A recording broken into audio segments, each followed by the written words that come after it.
I think the way that we calculate AYP is fundamentally flawed and needs to be fixed. And here's the flaws that I think occur. Number one, I think basing the entire evaluation on standardized testing is a huge mistake. When I interview a person for a job, I've never asked what they got on their SATs, ever. I do like to see how they handle a question in an interview. I like to know whether they can work with other people as a team or not. I like to see if they're good problem solvers. I think the student evaluation should include standardized testing, but it shouldn't only include it. Now let me say this. I am not saying there should be more days of testing at it. I think there should be fewer days of testing. But I also think that the teachers and the administrators and the board members should have some other evaluation. Some would call it subjective. Well, sometimes life is subjective. I think if a student can give a good oral report, that ought to count. I think if a student's a member of a good team and can do a science experiment, that ought to count. I think if the student can write a poem or a short story or a piece of music, that ought to count.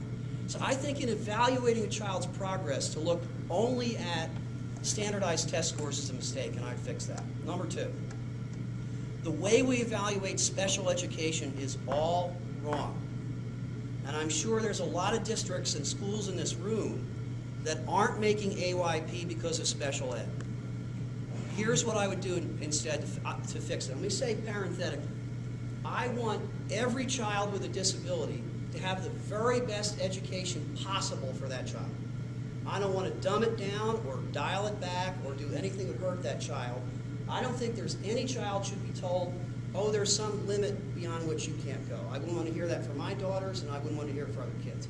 Having said that, it is ludicrous to think that a child with a very low IQ is going to pass a test for which she can't read the instructions. It is ludicrous. And to hold that against the school is equally ludicrous. We have two federal laws colliding with each other.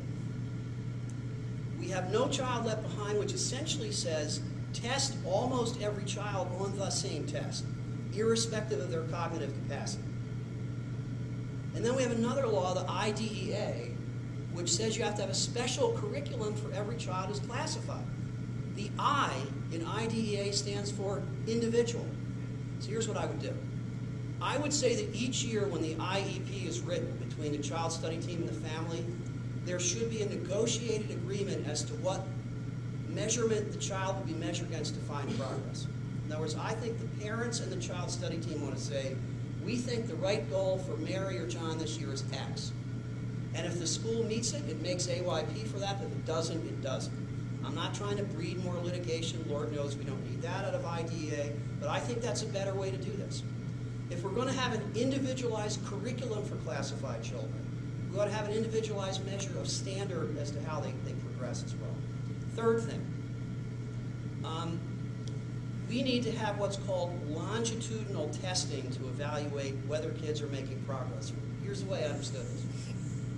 My children went elementary school in Haddon Heights, and we had very small classes in Atlantic Avenue School. We had maybe 18 or 19 children, which is a real asset. So here's what would happen. Let's say the third graders in year one all pass the math test.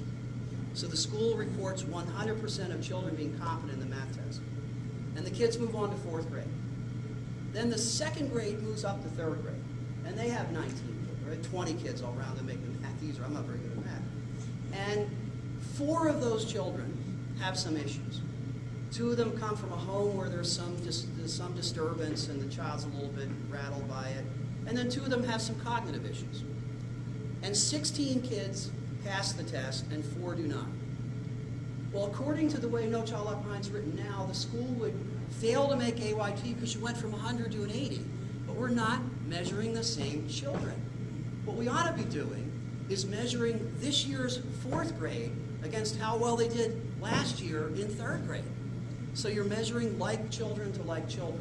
So this is another change I think that we need to make. And then finally, I think most importantly,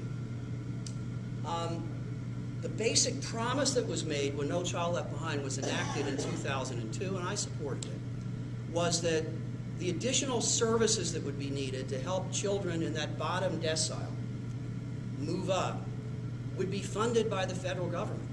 So whether it was summer school or reading tutors or technology or other programs that the federal government would pick up through supplemental services, all of the tools necessary to make this happen, and we have fallen woefully short of that goal. So the 4 changes I would make: I would broaden the evaluative measure to include something other than the standardized test.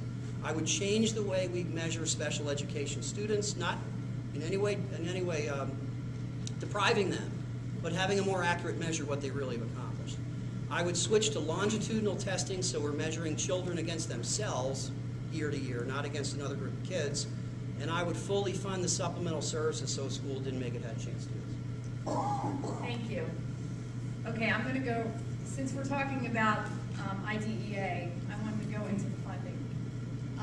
It seems that the House Appropriations Subcommittee would like to increase IDEA and Title I by $1 billion on each of them.